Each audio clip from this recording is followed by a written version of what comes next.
మరి గతంలో కూడా 5 సార్లు ఎమ్మెల్యేగా గెలిపించిన దాంట్లో ఎంప్లాయీస్ ప్రధాన పాత్ర వహించినటువంటి పరిస్థితులు ఉన్నాయని కూడా ఈ సభాముఖంగా తెలియజేసుకుంటా ఉన్నాం. అందరూ కూడా అంటే ఇప్పుడు రిటైర్డ్ అయ్యి ఉండొచ్చు, కానీ 99 నుంచి నేను ఎమ్మెల్యేగా ఉన్నాను.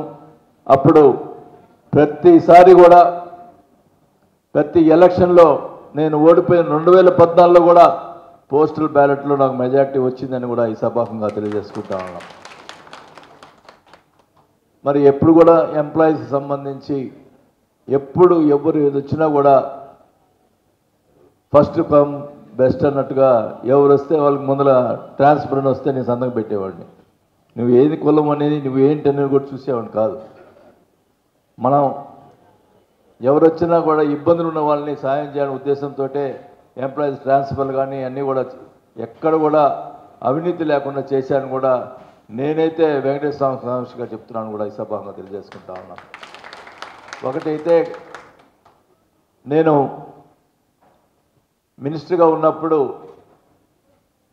ఎలక్ట్రికల్ మినిస్టర్గా ఉన్నప్పుడు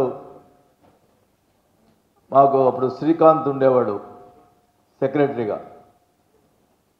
ఆయన ఎంప్లాయీస్ తోటి యూనియన్లతోటి మాట్లాడేవాడు కాదు, దూరంగా పెట్టేవాడు. యూనియన్ వాళ్ళందరూ నా దగ్గరికి వచ్చేవాళ్ళు.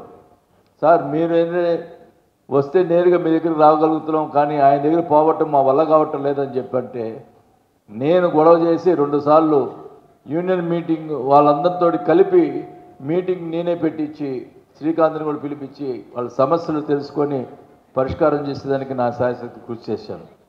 తిరిగే ఓపిక ఉంది, ఇంకా చేయగలను. కానీ ఎందుకంటే ఇప్పుడు ఉన్నటువంటి రాజకీయాలు విలువలతో కూడిన రాజకీయాలు కనపట్టంలా, అది నా బాధ.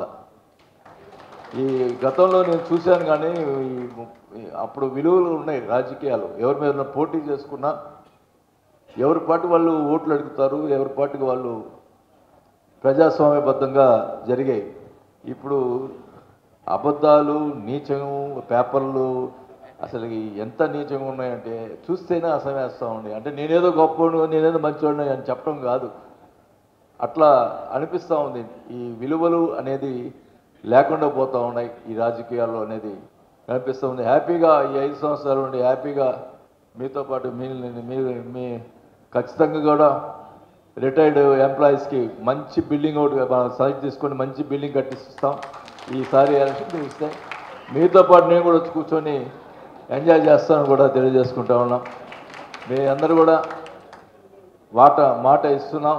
ఖచ్చితంగా మంచి సైట్ ఇచ్చి చూపించి రిటైర్డ్ ఎంప్లాయీకి సంబంధించి ఏజ్డ్ పీపుల్ ఉంటారు, మందులకు కానీ ఇవన్నీ మన శ్రీనివాసరావు గారు చెప్పినట్టు వాళ్ళకి ఇబ్బంది లేకుండా చేసేదానికి గట్టిగా సీఎం గారితో నేను మాట్లాడి తప్పకుండా సీఎం గారు కూడా పాజిటివ్గా ఉంటారు కాబట్టి తప్పకుండా ఆయన చేస్తారని చెప్పి కూడా తెలియజేసుకుంటూ, ఏమన్నా ఇబ్బందులు జరుగుంటే కూడా మమ్మల్ని మా జగన్ని కూడా కొంచెంగా మీరు దయచేసి అందరూ కూడా పెద్ద మనసు చేసుకొని మరి రాజశేఖర రెడ్డి గారు ఆయన కుటుంబం మరి ఆయన చేసినటువంటి కార్యక్రమాలు కానీ గుర్తుపెట్టుకొని మీ అందరూ కూడా ఎప్పుడు కూడా మీకు తెలుసు, ఎప్పుడు కూడా ఏ ఇబ్బంది వచ్చినా కూడా మీ వాసు ఉండనుకొని నీ బిడ్డగా మీ అందరి ఆశీస్సుల కోసం నేను ఈరోజు ఈ కార్యక్రమం పెట్టాం. ఎందుకంటే పెద్దలు నాకంటే వయసులో ఉన్న పెద్దలు కాబట్టి రిటైర్డ్ ఉన్న ఎంప్లాయీస్కు మరి మీ ఆశీస్సులు ఉంటే తప్పకుండా నేను 6 కొడతాననేది నమ్మకం నాకు ఉందని కూడా తెలియజేసుకుంటూ మీ అందరి సహకారంతో మరి గట్టిగా పోరాటం చేసి ఆ రిటైర్డ్ పోలీసు వాళ్ళకి సంబంధించినటువంటి వాళ్ళకి ఆ సైట్ ఇచ్చేదానికి నా శాయశక్తులు కృషి చేస్తానని చెప్పి కూడా తెలియజేసుకుంటా ఉన్నాం. అక్కడ ఇవ్వలేకపోయినా అంటే ఆ కోర్టులో ఏమైనా ప్రాబ్లం వచ్చినా కూడా పక్కనే వేరే సైట్ ఉంది, అక్కడైనా ఇచ్చి ఖచ్చితంగా మాట నిలబెట్టుకుంటానని చెప్పి కూడా పోలీస్ డిపార్ట్మెంట్ వాళ్ళకి నేను మాట ఇస్తున్నాను అని చెప్పి కూడా తెలియజేసుకుంటూ మరి ఈరోజు ఈ కార్యక్రమానికి వచ్చినటువంటి మరి రిటైర్డ్ ఎంప్లాయీస్ అందరికీ కూడా మరి పేరున నా ధన్యవాదాలు తెలుపుకుంటూ రేపు జరగబో ఎలక్షన్స్లో నాకు మరి ఎంపీ గారిని చెవిరెడ్డి భాస్కర్ రెడ్డి గారిని ఇద్దరిని కూడా గెలిపించాలని చెప్పి కూడా మిమ్మల్ని ప్రాధాయపడుతూ సెలవు తీసుకుంటా ఉన్నాను. Thank you. రేపు మనమంతా కూడా బాలినేని శ్రీనివాసరావుని రిటర్న్ అని అలాగే చెవిరెడ్డి భాస్కర్ రెడ్డి గారిని అత్యధిక మెజారిటీతో గెలిపించాల్సినటువంటి బాధ్యత మనకు ఒక అపవాదం ఉంది. ప్రభుత్వ ఉద్యోగులు మాకు అగనిస్ట్గా చేస్తారు, ఎవరు చేయరన్నా ఎక్కడైనా ఏదైనా ఒక రకమైతే మాత్రం ఈ ఒంగోలులో మీ అభిమానులే ఈ పెన్షనర్స్, మీ అభిమానులే ఉద్యోగులను కూడా మీకు హామీ ఇస్తూ మరి బాలినేని శ్రీనివాసరెడ్డి అనే మాట్లాడవలసింది. 151 సీట్లు సంపాదించినప్పుడు 150%తో 151 వచ్చింది.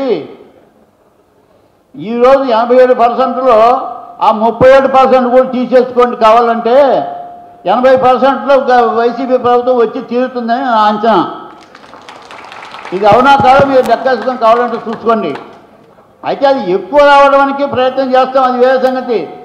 కానీ ప్రభుత్వం రావాలంటే 88 సీట్లు కావాలి. 88 151 సీట్లు తెచ్చిన వాడికి 88 రాబట్టండి. కాబట్టి పిచ్చి భ్రమలో ఉంటున్నారు, ఎవరికి అయ్యేది కాదు. వైసీపీ 100కి 100 పాలు కాదు, 100కి 1,00,000 పాలు వచ్చేది వైసీపీ వస్తుంది. అందులో మన బాలినేని శ్రీనివాసరెడ్డి గారు ఈసారి 25,000 మెజార్టీకి తగ్గకుండా గెలుస్తారు. 25,000కు తగ్గకుండా గెలుస్తారు. ఎందుకంటే ఆయన వ్యవహార శైలి అది, ఆయన మనస్తత్వం అది, ఆయన మనసు అది. మనిషి లాంటి మనిషి ఆయన ఎట్లా నాకు ముఖ్యమైన తెలుసు అంటే. కాబట్టి మిత్రులారా, ఇది 100కి 100 పాలు వైసీపీ వస్తుంది. మనకి ఏదానికి అభ్యంతరం లేదు. మనం అందరం కలిసి ఏకంగా రాబోయే దయచేసి కూర్చోండి. ఒక్క 2 నిమిషాలలో అన్నగారు మాట్లాడతారు, అయిపోతుంది. ప్లీజ్ రావాల్సిన రాయితీలన్నీ వస్తాయి. రేపు 24 దయించి చెవిరెడ్డి భాస్కర్ రెడ్డి గారికి మన వాసు గారికి ఇద్దరికి మీ సహాయ సహకారాలు 100% అందించాలి. తర్వాత ఒక్క నిమిషం సార్, మాకు అసోసియేషన్ ఒకటి ఉందండి పులి వెంకటరెడ్డి కాలనీలో. ఏదైనా అవకాశం ఉంటే తర్వాత పార్టీ సింబల్కి ఫ్యాన్ గుర్తుకి ఓటేయాలని కూడా మిమ్మల్ని అందరూ మరొక్కసారి రిక్వెస్ట్ చేస్తున్నాం.